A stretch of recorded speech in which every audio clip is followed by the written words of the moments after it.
रात के 11:30 बज रहे थे। चारों ओर लगभग सन्नाटा सा छाया हुआ था। सड़क पर ट्रैफिक बहुत ही कम हो गया था। इक्का दुक्का लोग ही पैदल चलते हुए दिख रहे थे। कभी कभी सन्नाटे को चीरती हुई कोई कार या बाइक सड़क से गुजरती, फिर चारों ओर उसी तरह का सन्नाटा छा जाता। अचानक धीमी धीमी बारिश शुरू हो गई। फुटपाथ पर लेटी गुंजा के ऊपर पानी की बूंदी पड़ी तो उसकी नींद खुल गई।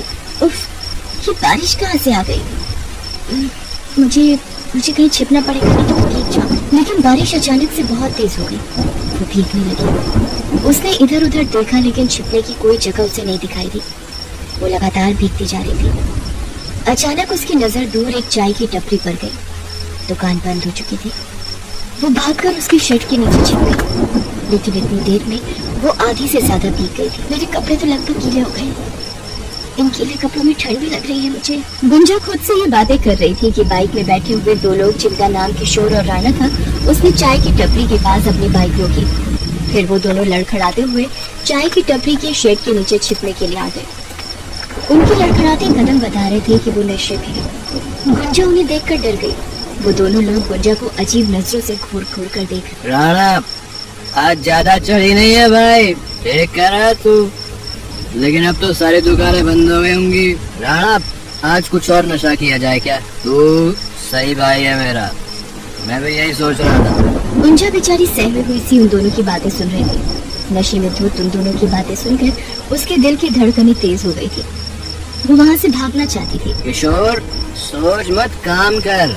तुझे पता है ना, कर्म का फल मीठा होता है। ये कहते हुए दोनों गुंजा की तरफ झपटे। गुंजा पहले से ही तैयार थी। वो कदहवास सी सड़कों पर भागने लगी। वो दोनों भी उसके पीछे भागने लगे। हमें तेज दौड़, ऐसा ना हो मछली हाथ से निकल जाए। गुंजा यही कोई 17 या 18 साल उम्र होगी। बस स्टैंड के पास बैठती है तो कभी ट्रैफिक लाइट के पास, हाथ में कटोरा लिए वो दिख जाती है। कभी कभी तो लोगों ने उसे स्टेशन के बाहर भी भीख मांगते हुए देखा है। मैले कुचैले और फटे चिटे कपड़ों में ही वो हमेशा रहती। उसके बाल उलझे हुए रहते और चेहरा इतना काला दिखता जैसे कि उसने कई दिनों से नहीं नहाया है। एक दिन वो इसी तरह ट्रैफिक सिग्नल पर खड़ी थी। तभी ट्रैफिक की बत्ती लाल हो गई। वो भागती हुई रुकी हुई गाड़ियों के पास एक एक कर जाती और भीख मांगती। 1 रुपया दे दो साहब, सुबह से कुछ नहीं खाया है, कुछ पैसा दे दो साहब, भगवान के नाम पर 1 रुपया दे दो। अफसोस कि उन बड़ी बड़ी गाड़ियों में बैठे ज्यादातर लोगों के दिल उतने बड़े नहीं थे कि उनकी जेब से 1 रुपया भी गुंजा के लिए निकलता। वो कहते हैं ना कि सारी उंगलियां बराबर नहीं होती, इसलिए कुछ लोगों ने गुंजा के कटोरे में दया की भीख भी डाली। लेकिन वो पैसे इतने नहीं थे कि गुंजा उनसे कुछ खरीद कर खा पाती। लेकिन उन्हीं पैसों को लेकर वो सामने की दाल चावल की दुकान पर गई और दुकानदार की ओर देखने लगी। अरे तू फिर आ गई है? तुझे इसी तरह से हर दिन मुफ्त का खाना खिलाता रहा तो मेरा तो दिवाला निकल जाएगा। दुकानदार बोले जा रहा था और गुंजा उसकी बातों को सिर झुकाए सुने जा रही थी। दुकानदार ने उसे 1 प्लेट दाल चावल दिया। गुंजा के कटोरे में जितने भी पैसे थे उसने उन पैसों को अपने हाथ में लिया और उसकी रेहड़ी पर रख दिया। फिर वो फुटपाथ के किनारे बैठकर खाने लगी। पिछले 6 महीने से गुंजा इसी तरह अपना गुजारा कर रही थी। लेकिन 6 महीने पहले उसकी हालत ऐसी नहीं थी। 6 महीने पहले तक वो भी एक आम लड़की की तरह अपने पिता जय कुमार के साथ जीवन जी रही थी। जय कुमार एक फैक्ट्री में सिक्योरिटी गार्ड का काम करता था।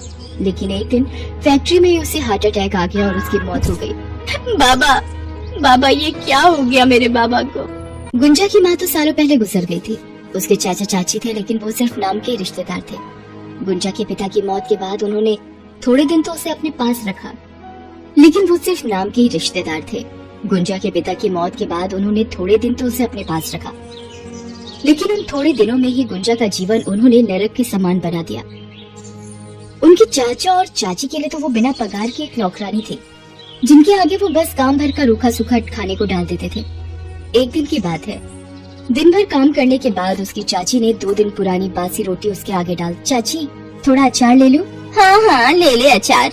तू कहे तो पूरी छनवा देती हूँ। ना पूरी से क्या होगा, पुलाव बनवा देती हूँ और दम आलू भी। मुफ्तखोर, जो मिल रहा है खा ले, नहीं तो भूखी मर। जब तक गुंजा के पिता थे उसे कोई दिक्कत नहीं थी, लेकिन पिता की मृत्यु के बाद ऐसा लगता था कि मुसीबतें उसकी सहेलियां बन गई हैं। एक दिन उसकी तबीयत बहुत खराब थी, फिर भी वो अपने चाचा चाची के डर से घर का काम कर रही थी। लेकिन तेज बुखार में ज्यादा काम करने से वो बेहोश हो गई। लेकिन उस पर भी उसकी चाची को दया नहीं आई। उसके चाचा के आते ही वो शुरू हो गए। देखिए जी, आप अपनी भतीजी को समझा दीजिए। पूरा दिन मैं घर का काम करती हूँ और ये किसी महारानी की तरह आराम, और खाने में चाहिए इसे 56 भोग। अगर ऐसा ही चलता रहा तो मैं तो चली मायके। उसकी बातों को सुनकर गुंजा के चाचा का पारा चढ़ गया। उसने तेज बुखार में भी गुंजा को बैट से मारना शुरू कर दिया। वो बेचारी एक बार फिर बेहोश हो गई। लेकिन उस दिन आधी रात को उसने बड़ा फैसला ले लिया। मैं नहीं रहूंगी यहाँ पर, ये लोग तो राक्षस है राक्षस। ये कहकर वो आधी रात को ही घर से भाग गई। बुखार से उसका बदन अब भी चल रहा था। भागते भागते उसके पैर भी कांप रहे थे, लेकिन उसे तो इस नरक से कहीं दूर निकल जाना था। वो भागती भागती रेलवे स्टेशन गई और वहाँ उसे एक बड़ी ट्रेन खड़ी दिखी। वो उसमें जाकर बैठ गई। बस एक बार यहाँ से निकल जाऊं, फिर कभी वापस लौट कर नहीं आऊंगी। गुंजा दूसरे शहर में आ गई। तब से वो भीख मांगकर यहाँ अपना गुजारा कर रही है, लेकिन आज फिर से उसकी जान पर पड़ी है। वो दोनों बदमाश लगातार उसका पीछा कर रहे हैं। आखिर वो उनकी पकड़ में आ गई। अरे बहुत तेज भागती है तुम, बहुत भगाने का शौक है ना तुझे। अब देख हम क्या करते हैं तेरे साथ। उन दोनों बदमाशों ने गुंजा के साथ जबरदस्ती शुरू कर दी। बेचारी गुंजा ने बहुत कोशिश की उन जानवरों के चंगुल से छूटने की, लेकिन वो कामयाब नहीं हो पाई। उस सन्नाटे में गुंजा की चीख गूंज तो रही थी, लेकिन उन्हें सुनने वाला कोई नहीं था। छोड़ दो मुझे, छोड़ दो, बचाओ बचाओ, अरे कोई तो बचा लो। अगली सुबह गुंजा के चेहरे पर दर्द साफ दिख रहा था, लेकिन वो खामोश हो गई थी। हर दिन की तरह वो भीख मांगने नहीं गई। वो भूखी प्यासी बैठी रही। उसे अपने आप से घिन आ रही थी। उन दोनों शैतानों का चेहरा अब भी उसकी आंखों के आगे घूम रहा था, लेकिन वे तो रात के अंधेरे में कहीं भाग गए थे। कुछ दिन और बीते, लेकिन कब तक वो भूखी रहती, इसलिए उसने फिर से भीख मांगना शुरू कर दिया। 1 रुपया दो साहब, 2 रुपया दे दो साहब, बहुत भूख लगी है साहब, 1 रुपया दे दो साहब, 2 रुपया दे दो साहब। एक दिन भीख मांगते हुए उसके पेट में दर्द शुरू हो गया और फिर उल्टियां भी शुरू हो गई। उसे कुछ समझ नहीं आ रहा था, उसे उल्टियां क्यों हो रही हैं। अब तो हर दिन उसे उल्टी का मन करता और कभी कभी उल्टी भी हो जाती। कुछ महीनों बाद उसका पेट बाहर आना शुरू हो गया। गुंजा गर्भवती हो गई थी। उसके बाहर निकले पेट की ओर जो भी देखता उसे बहुत आश्चर्य होता। इस बारे में लोग बातें भी करने लगे। अरे ये भिखारन अचानक से गर्भवती कैसे हो गई रे? वही तो मुझे भी समझ नहीं आ रहा है, लेकिन छोड़ ना, हमें क्या करना। पता नहीं किसका पाप लेकर घूम रही है ये। गुंजा को ये सब सुनकर बहुत बुरा लगता। पेट ज्यादा बड़ा होने के कारण अब तो उसे बहुत दिक्कत होने लगी थी। वो बिल्कुल खामोश हो गई थी और हर दिन वो रोते हुए खुद से बातें करती। एक दिन जब वो खुद से बातें कर रही थी, तभी वो दाल चावल बेचने वाला दुकानदार, जो अब उसके दोस्त की तरह हो गया था, वो उसके पास आया और बोला, अरे ये सब किसने किया, कैसे हुआ ये सब? उसकी बातों को सुनकर गुंजा रोने लगी और रोते रोते ही उसने राणा और किशोर का नाम बताया। दुकानदार तुरंत ही उसे लेकर पुलिस स्टेशन गया और पुलिस इंस्पेक्टर रजनी को सारी बातें बताई। रजनी ने जब गुंजा की हालत देखी तो उसे बहुत दया आई। क्या तुम उन दोनों को फिर से देखोगी तो पहचान जाओगी? जी, मैं पहचान जाऊंगी। रजनी ने उन दोनों का पता लगाने के लिए एड़ी चौकी पर जोर लगा दिया। गुंजा की बताई जगह के आसपास लगे सारे सीसीटीवी फुटेज निकाले गए। उन फुटेजों से जल्दी किशोर और राणा का पता लग गया। किशोर और राणा पास की बस्ती में रहने वाले छटे हुए बदमाश और 1 नंबर के शराबी थे। इंस्पेक्टर रजनी दोनों को गिरफ्तार कर ले आई और थाने में उनकी जमकर मरम्मत की। पहले तो उन्होंने कहा कि हमने कुछ नहीं किया है, लेकिन पुलिस के डंडों के आगे वो टूट गए। अरे आप मत मारिए मैडम, हम मर जाएंगे, हमसे गलती हो गई, हमें छोड़ दीजिए। तुम जैसे जानवरों को छोड़ दूं? अरे तुम लोग तो इंसान के वेश में राक्षस हो राक्षस। तुमने उस बेचारी लड़की के साथ जो किया है, अगर मेरा वश चले तो मैं तुम दोनों को गोली मार दूं, लेकिन मैं क्या करूं? कानून ने मेरे हाथ बांध रखे हैं। इंस्पेक्टर रजनी ने दोनों को जेल भेज दिया। उन दोनों पर मुकदमा चला और दोनों को 10 साल की कैद हो गई। इंस्पेक्टर रजनी गुंजा को एक खुशखबरी देना चाहती थी, लेकिन पता नहीं गुंजा कहाँ गायब हो गई। भगवान के नाम पे कुछ दे दो साहब, 1 हफ्ते से कुछ नहीं खाया। ए साहब, कुछ दे दो ना साहब। साहब भगवान आपका भला करेगा साहब। ओहो, सुबह सुबह तेरी मनहूस सूरत देख ली, अब क्या भला होगा मेरा? ले पकड़, और अब भगवान के लिए पीछा छोड़ मेरा। इतना कहकर उस आदमी ने अपनी जेब से निकाले हुए 5 रुपए भीखू को पकड़ाए और वहाँ से तेजी के साथ निकल गया। और भीखू काफी देर तक उन 5 रुपयों को देखता रहा और फिर आसपास नजर घुमाते हुए सोचने लगा, 5 रुपए, इसमें क्या आएगा? वो सामने पराठे वाला खड़ा है, उसके पास जाता हूँ। फिर भीखू अपनी जगह से उठा और सड़क के दूसरी तरफ खड़े एक ठेले पर गया। ठेले पर एक आदमी गरम गरम आलू के पराठे सेक रहा था, जिन्हें देखकर भीखू की भूख और भी बढ़ गई। उसका मन कर रहा था कि वो तुरंत पराठों पर टूट पड़े, लेकिन फिर भी किसी तरह खुद को संभाले वो वहाँ खड़ा रहा। जब पराठे वाले की नजर उस पर पड़ी तो उसने गुस्से से कहा, यहाँ क्यों खड़ा? चल रास्ता छोड़, कहीं और जाके पहला चल। भैया मुझे पराठा खाना है। ये लो, मेरे पास पैसे भी हैं। ये तो बस 5 रुपए, इतने में नहीं मिलता यहाँ कुछ। एक पराठा पूरे 10 रुपए का, समझा? जा, जब पूरे पैसे हो तब आना जा। भैया पर आधे पैसे तो है ना मेरे पास, तो आधा पराठा ही दे दो, बहुत भूख लगी है भैया। अच्छा, और फिर बचे हुए आधे पराठे का मैं क्या करूँगा? यहाँ कोई ग्राहक आधा पराठा नहीं खरीदता, समझा? तो भैया फिर पूरा पराठा ही दे दो, भगवान तुम्हारा भला करेगा। भीखू ने इतनी बेबसी से ये बात कही थी कि उस पराठे वाले को भीखू पर दया आ गई और उसने 5 रुपए लेकर उसे पूरा एक पराठा खाने के लिए दे दिया। बस भीखू को यही तो चाहिए था। भीखू ने सिर्फ आधा पराठा ही खाया और बचा हुआ पराठा अपने झोले में डालकर वहाँ से चल दिया। यही भीखू की जिंदगी थी। कभी कुछ खाने को मिल जाए तो उसे भगवान का चमत्कार मानकर वो खुश हो लेता था, और जब नहीं मिलता तो उसे भी भगवान की दी हुई सजा मानकर रह लेता। उसे किसी से कोई शिकायत नहीं थी। भीखू एक पैर से लाचार था और उसका एक हाथ भी जन्म से ही नहीं था। उसकी इस हालत को देखकर कोई भी उसे काम पर नहीं रखता था। परिवार के नाम पर भी भीखू के पास कोई नहीं था, सिवाय कुछ उन बच्चों के जो उसी की तरह अपाहिज थे और भीख मांगकर अपना गुजारा करते थे। भीखू को जब कभी भीख में कुछ मिलता वो उसे उन बच्चों के साथ जरूर बांटता था। ले भाई राजू, ये तेरा, और मन्नू तू ये ले, और रीना ले, तू भी ले। भैया ये मन्नू का टुकड़ा मेरे टुकड़े से बड़ा है।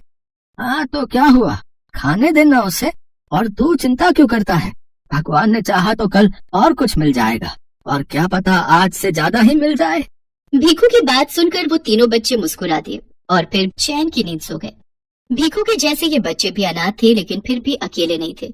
इनमें से जब कभी किसी को भी भीख मिलती तो उसे आपस में जरूर बांटते थे। बस इसी तरह इनकी जिंदगी चले जा रही थी। फिर एक दिन, साहब भगवान के नाम पर कुछ दे दो साहब। अब क्या चाहिए तुम्हें?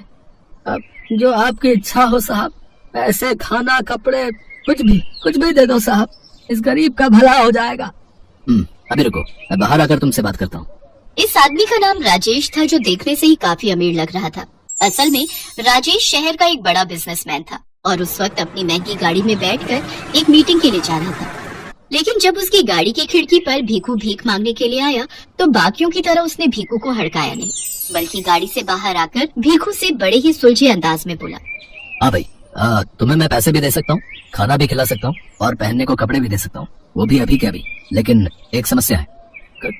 कैसी समस्या साहब? देखो भाई, मैं हूँ एक कारोबारी, जात से भी और काम से भी, तो मेरी जिंदगी का एक उसूल है कि मैं कभी भी किसी को भी कोई चीज मुफ्त में नहीं देता, भीख भी नहीं। साहब पर मैं गरीब, आपको क्या दे सकता हूँ? अगर मेरे पास कुछ होता तो मैं ऐसे भीख थोड़ा ही ना मांगता। वो तुम देखो भाई, मैं यहाँ अगले 5 मिनट तक खड़ा हूँ, तुम जो चाहो मेरे लिए ले आओ, और बदले में मैं तुम्हें पैसे, खाना और पहनने को कपड़े भी दिला दूंगा। और याद रहे, तुम्हारे पास सिर्फ 5 मिनट ही हैं। राजेश के ऐसा कहते ही भीखू अपने दिमाग के घोड़े दौड़ाने लगा। उसने आसपास नजर घुमाकर देखा तो उसे एक गुलाब का पौधा नजर आया, जो ढेर सारे लाल गुलाबों से भरा हुआ था। उस पौधे को देखकर भीखू को कुछ सूझा और वो अपनी बैसाखी के सहारे लंगड़ाते हुए उस पौधे के पास गया। उसने अच्छे से देखभाल कर उस पौधे का सबसे बड़ा और सबसे सुंदर फूल तोड़ा और उसे लाकर राजेश को देते हुए बोला, लीजिए साहब, यही दे सकता हूँ मैं आपको। बहुत बढ़िया, ये वाकई बहुत सुंदर है, तुम्हारा बहुत बहुत शुक्रिया। इतना कहकर राजेश ने अपनी जेब से कुछ पैसे निकाले और उन्हें भीखू के हाथों में रखते हुए बोला, मुझे लगता है इतने से तुम खाना और कपड़े दोनों खरीद सकते हो। जो अभी भीखू के साथ हुआ था वो उसकी उम्मीद से कहीं ज्यादा था। उस दिन भीखू और तीनों बच्चों ने पहली बार छक्के खाया। बच्चे बहुत खुश थे, लेकिन भीखू किसी सोच में डूबा हुआ था।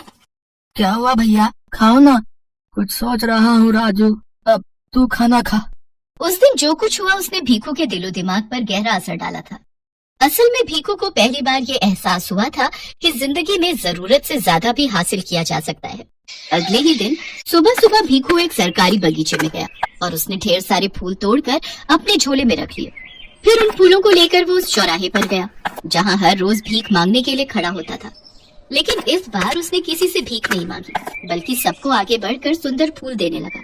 उसके ऐसा करने से लोग बड़े खुश हुए जो लोग पहले उसे डांट कर झिड़क देते थे वो अब उसे देखकर खुश हो रहे थे और उसे कुछ न कुछ पैसे भी जरूर दे रहे थे। उस दिन भी भीखू और तीनों बच्चों ने पेट भर कर खाया और फिर भैया ये कमाल कैसे हो गया, इतना सारा खाना? भीखू के साथ अब तक जो कुछ भी हुआ था वो सब भीखू ने बच्चों को कह सुनाया और फिर अगले दिन से ही भीखू के साथ साथ तीनों बच्चे भी अपने साथ ढेर सारे फूल तोड़ कर ले जाने लगे और लोगों को बांटने लगे। चौंकाने वाली बात ये थी कि बच्चों के साथ भी ठीक वैसा ही हुआ जैसा कि भीखू के साथ हुआ था। कुछ दिन ऐसे ही हंसी खुशी बीत गए, लेकिन फिर अरे तुम तीनों इतने कम फूल क्यों लाए हो, इतने से क्या होगा?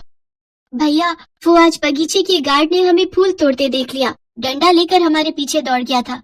बड़ी मुश्किल से बचकर भागे हम। वो तो शुक्र करो कि इतने फूल तोड़कर पहले ही झोले में डाल लिए थे, लेकिन अब लगता है कि कल से उस बगीचे में नहीं जा पाएंगे। वो गार्ड हमें फूल नहीं तोड़ने देगा। अच्छा ये तो बड़ी दिक्कत हो गई। चलो कोई नहीं, कल का कल देखेंगे, फिलहाल आज तो काम पर चलें। ये सच था, लोगों को फूल बांटकर उनसे भीख लेना अब भीखू और इन बच्चों का काम बन गया था, लेकिन अभी इतना आसान नहीं था। उस दिन जितने भी फूल थे उन्हें लेकर भीखू फिर से चौराहे पर गया। वो जाकर खड़ा ही हुआ था कि तभी वहाँ एक गाड़ी आकर रुकी। भीखू उस गाड़ी को देखते ही पहचान गया क्योंकि वो गाड़ी राजेश की थी। साहब साहब ये लीजिए साहब, ये आपके लिए। शुक्रिया दोस्त। दोस्त? आपने मुझे दोस्त कहा साहब? हाँ, क्योंकि अब तुम भी मेरी तरह ही कारोबारी हो गए हो।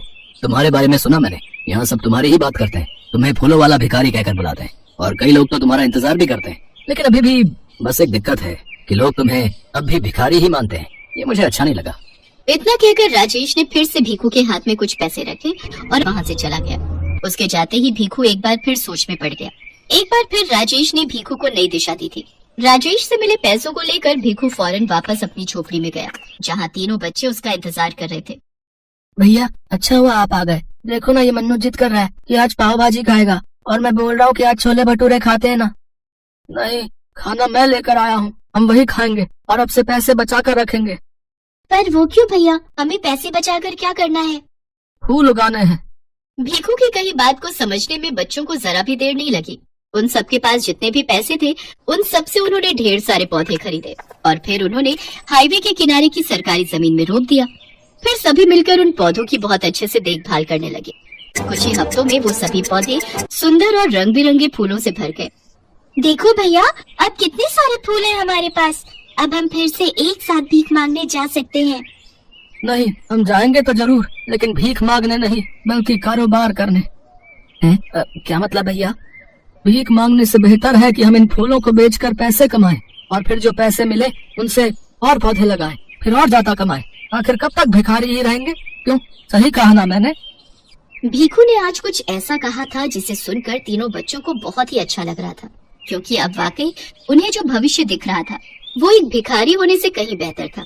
भीखू भी तैयार था फूलों वाले भिखारी से फूलों वाला कारोबारी बनने के लिए।